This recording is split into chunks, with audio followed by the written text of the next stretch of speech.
આ બેન કોઈ ઉપજાવી કાઢેલી કે બસ કે ભાડા દીધેલી કે આ બધી નાસ્તામાં વેચાયેલી પબ્લિક નથી. કેટલી પબ્લિક હતી આજે? આજે 5000 પબ્લિક હતી અને આ સ્વયંભૂ પ્રગટ થઈ. કોઈ આમાંથી કાંઈ ચા પાણી નથી પાયા કે નથી કોઈ નાસ્તો કરાયો કે નથી બસનું ભાડું દીધું અને કોઈ આમંત્રણ દેવા નથી જીવ. આ સ્વયંભૂ પીડા થઈ છે.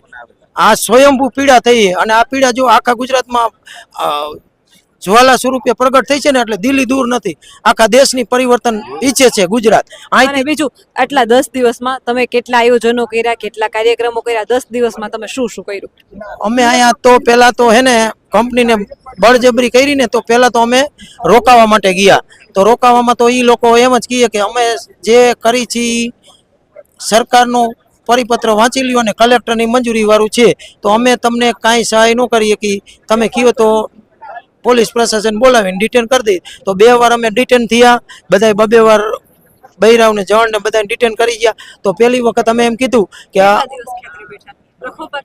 આ 15 દી ત્યાં લડાઈ હાલે ખાધા પીધા વગરની કે હમણાં ખાવા જડશે, હમણાં પોલીસ આવશે. 200 બૈરાવને 400 જણ એટલે 600 ને એ બધા 200-300 ની બસો લઈને આવી જાય.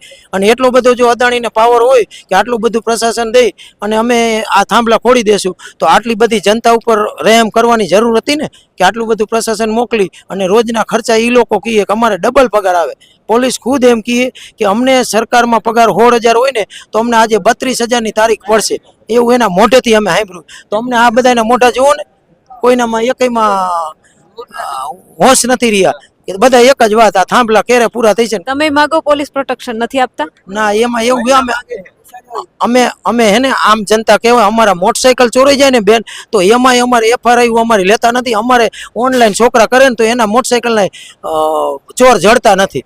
તો એમાં અમે આ લોકોને ક્યાંથી પહોંચી બેન? એટલે આ લોકોની તાનાશાહી છે. મારું જે એક મોટરસાયકલ ભાણાનું ચોરાઈ ગયું કેમેરામાં દેખાય કે એને લઈ જવા વાળો છે તો એને હજી આજની લુકીનમાં પ્રશાસન પકડી નથી ગઈ. અને ખુલ્લેઆમ અમારે દારૂના અડ્ડે હાલે તો એને કોઈ પકડવા રાજી નથી. શું કામ કે અહીંયાથી હરસંઘવીથી માંડી અને બધા ડ્રગ્સ માફિયા છે આ જગતમાં. તો અહીંયા તો એને પહોંચવું નથી ને અહીંયા બધાને તાનાશાહી કરીને અમારે ગુજરાતની જમીનને હલ્લા બોલ કરીને એ કલેક્ટર કોણ? તો અમે રાખેલો દાડિયો. આ મોરબી જિલ્લાનો એક દાડિયો રાખેલો, એ અમારી જમીનને નક્કી કરે કે આ ભાઈની જમીનના 979 ભાવ, તો અમારે એ જ ભાવે દેવી નથી. અને અમારે એક હવે નવું અભિયાન ચડાવવું છે કે ગામે ગામ અમારે એક જ બોર્ડ મારવાનો કે અમારા ગામની જમીનના કોઈ પણ દલાલને અમારા ગામમાં પ્રવેશ બંધ છે.